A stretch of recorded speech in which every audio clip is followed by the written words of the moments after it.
News city ગુજરાતીમાં આપનું સ્વાગત છે અને આપની સાથે હું છું મિત્તલ ખાણિયા। સૌપ્રથમ વાત કરીશું તાત પર આકાશી આફતની।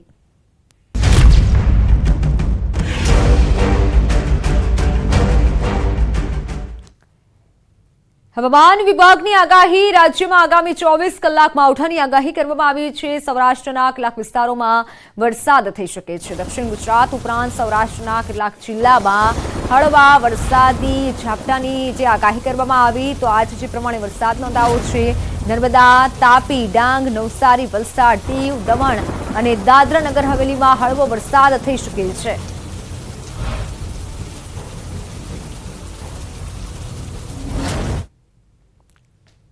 अगर हम गुजरात पे अगले आने वाले हफ्ते की बात करें तो नेक्स्ट 24 घंटे अगले 24 घंटों में जो है गुजरात के सदर्न हिस्से में जो है और सौराष्ट्र के सदर्न पार्ट के कुछ एक आध डिस्ट्रिक्ट में जो है हल्की फुल्की बारिश देखने को मिल सकती है।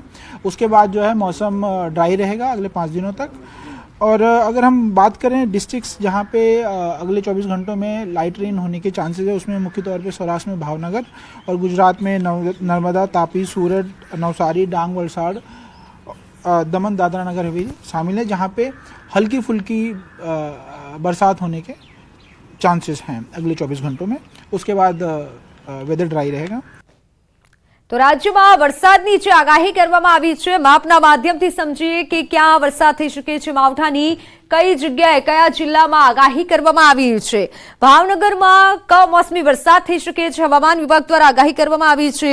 નર્મદા, નવસારી, તાપી, વલસાડ, ડાંગ, દમણ, દાદરાનગર હવેલીમાં વરસાદ થઈ શકે છે એટલે કે દક્ષિણ ગુજરાતમાં વરસાદની આગાહી કરવામાં આવી છે। કમોસમી વરસાદ થઈ શકે છે, માવઠું થઈ શકે છે। સાથે ભાવનગરમાં પણ માવઠાની આગાહી હવામાન વિભાગ દ્વારા કરવામાં આવી છે। એક તરફ માવઠાની જે આગાહી કરવામાં આવી છે તેને લઈને પણ ખેડૂતોમાં ચિંતા છે કારણ કે દક્ષિણ ગુજરાતમાં નવસારી, તાપી, નર્મદા, ડાંગ, વલસાડ, દમણ, દાદરાનગર હવેલીમાં વરસાદ થઈ શકે છે। ભાવનગરમાં પણ વરસાદની આગાહી કરવામાં આવી છે તો માવઠાની હવામાન વિભાગ દ્વારા આગાહી કરવામાં આવી છે। આ જિલ્લામાં વરસાદ થઈ શકે છે અને આ સાથે વલસાડ જિલ્લાના વાતાવરણમાં પલટો આવ્યો છે। જિલ્લામાં વાદળછાયા વાતાવરણ વચ્ચે કેટલાક વિસ્તારોમાં છૂટો છવાયો કમોસમી વરસાદ વરસ્યો છે। વહેલી સવારે ઉમરગામ અને આસપાસના વિસ્તારમાં વાદળછાયા વાતાવરણ વચ્ચે હળવો વરસાદ વરસ્યો। હવામાન વિભાગે રાજ્યમાં કેટલાક વિસ્તારોમાં કમોસમી વરસાદની આગાહી વ્યક્ત કરી છે। આ બદલાયેલા વાતાવરણથી ઠંડીનો ચમકારો પણ વધ્યો છે। કમોસમી વરસાદથી ખેતીના પાકને નુકસાનની ભીતિ ખેડૂતો સેવી રહ્યા છે।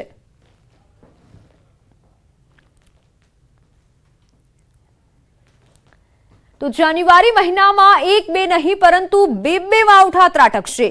ફેબ્રુઆરીની શરૂઆત પણ કડાકા ભડાકા સાથે થશે। જાન્યુઆરીમાં એક નહીં બે માવઠા આવશે। રાજ્યમાં 9મી અને 10મી જાન્યુઆરી સુધી માવઠું ત્રાટકી શકે છે। હજુ 2 દિવસ પોણા ગુજરાતને કમોસમી વરસાદ ધમરોળી નાખશે। કડકડતી ઠંડી વચ્ચે સતત 2 દિવસ ગુજરાતમાં માવઠાની આગાહી હવામાન વિભાગે કરી છે। અમદાવાદ શહેરમાં પણ વાતાવરણમાં પલટો આવશે અને વરસાદી માહોલ જોવા મળી શકે છે। ત્યારે 9મી જાન્યુઆરીએ ક્યાં વરસાદ પડશે તેની વાત કરીએ તો સુરેન્દ્રનગર, બોટાદ, અમદાવાદ, ગાંધીનગર, અરવલ્લી, સાબરકાંઠા, તાપી, ડાંગ, નવસારી, વલસાડ, દમણ અને દાદરાનગર હવેલીમાં વરસાદ થઈ શકે છે। ફેબ્રુઆરીની શરૂઆતમાં પણ માવઠું આવશે તો જાન્યુઆરી હજુ એક માવઠું જશે તે જાન્યુઆરીના અંતમાં ફરી ખેડૂતોના માથે માવઠાનું સંકટ ઘેરાશે। હવામાન નિષ્ણાંત અંબાલાલ પટેલે આગાહી કરી છે કે જાન્યુઆરીના અંતમાં આવશે વાતાવરણમાં પલટો। 20 થી 27મી વચ્ચે વાદળછાયું વાતાવરણ રહેવાની શક્યતા। ફેબ્રુઆરીની શરૂઆતમાં માવઠું આવશે। રાજ્યભરમાં કમોસમી વરસાદ પડી શકે। તો -5 ડિગ્રી ઠંડીમાં માઉન્ટ આબુ થીજી ગયું છે। બાદાની વિસ્તારમાં છવાઈ બરફની ચાદર। શાળાઓમાં રજા જાહેર કરાઈ। રાજસ્થાનના માઉન્ટ આબુમાં રેકોર્ડ બ્રેક ઠંડી પડતા આબુ જમ્મુ કાશ્મીર બની ગયું છે। માઉન્ટ આબુમાં શિયાળાની સિઝનમાં પહેલીવાર -5 ડિગ્રીએ પારો પહોંચી જતા આબુ થીજી ગયું હતું। આબુમાં -3 ડિગ્રી અને અહીંના સૌથી ઊંચા પહાડની ચોટી ગુરુ શિખર પર -5 ડિગ્રી તાપમાન નોંધાયું હતું જેથી ચારે તરફ બરફની ચાદર છવાઈ ગઈ છે। મેદાની વિસ્તારો અને ખેતરોમાં બરફ જામી ગયો છે। અહીંની સૌથી ઊંચી પહાડીની ચોટી ગુરુ શિખર પર પણ બરફ જામી ગયો છે। આબુમાં ગાડીઓ પર અને મેદાનની પ્રદેશોમાં પડેલી ઝાકળ જામી જવાથી કુદરતે અહીં સફેદ ચાદર પાથરી છે। ઘરો, હોટલો, બહાર પાર્ક કરેલી કાર અને ટુ વ્હીલર પર પણ અને ખાસ કરીને રેસ્ટોરન્ટમાં રાખવામાં આવેલા ટેબલો પર પણ બરફ જામી ગયો છે. તો બીજી તરફ હોટલોમાં રોકાયેલા પ્રવાસીઓ બરફ જોઈને રોમાંચિત થઈ ગયા છે.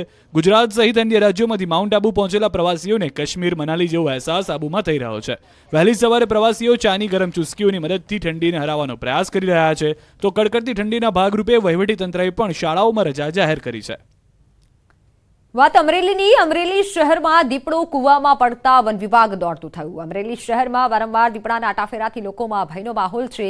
તેવામાં કૈલાસ મુક્તિધામ પાસેની વાડીના કૂવામાં એક દીપડો ખાબક્યો હોવાની ઘટના સામે આવી છે. જોકે ભારે જહેમત બાદ વન વિભાગ દ્વારા દીપડાને કૂવામાંથી બહાર કાઢવામાં આવ્યો હતો. વારંવાર સિંહ અને દીપડાઓ આ પ્રકારે માનવ વસાહતમાં આવી ચડતા લોકોમાં ભય જોવા મળી રહ્યો છે.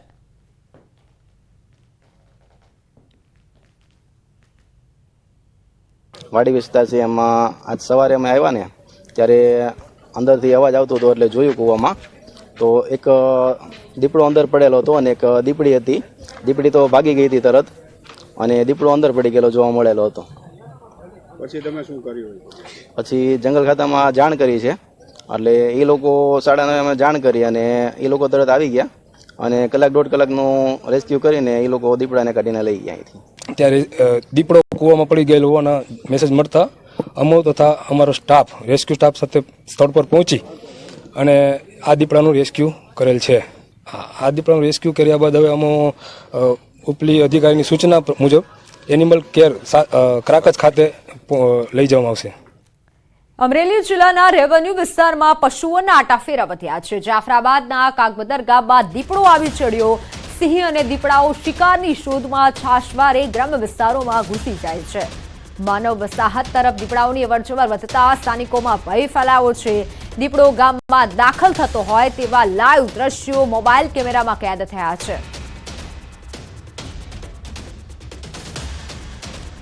જૂનાગઢના વંથલીમાં દણફુલિયા ગામમાં સિંહના આટાફેરા જોવા મળ્યા. સિંહના આટાફેરાના દ્રશ્યો સીસીટીવી કેમેરામાં કેદ થયા છે. રાત્રિના સમયે સિંહના ગામમાં આવવાથી ભયનો માહોલ ફેલાયો છે.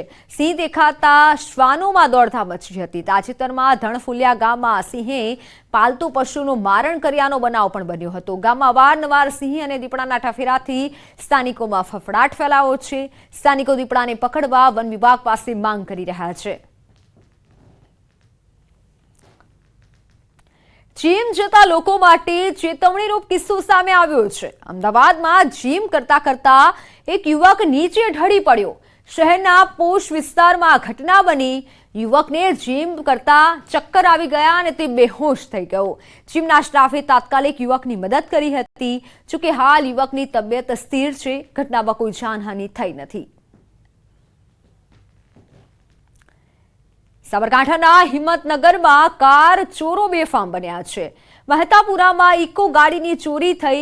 બ્રહ્માણીનગરમાં રાત્રિ દરમિયાન પાર્ક કરેલી ગાડીની ચોરી થઈ. કાર ચોરીની ઘટના સીસીટીવીમાં કેદ થઈ છે. કાર માલિકે B ડિવિઝનમાં ફરિયાદ નોંધાવી છે. ચોરીની ઘટનાને લઈને પોલીસ પેટ્રોલિંગની માંગ કરાઈ છે.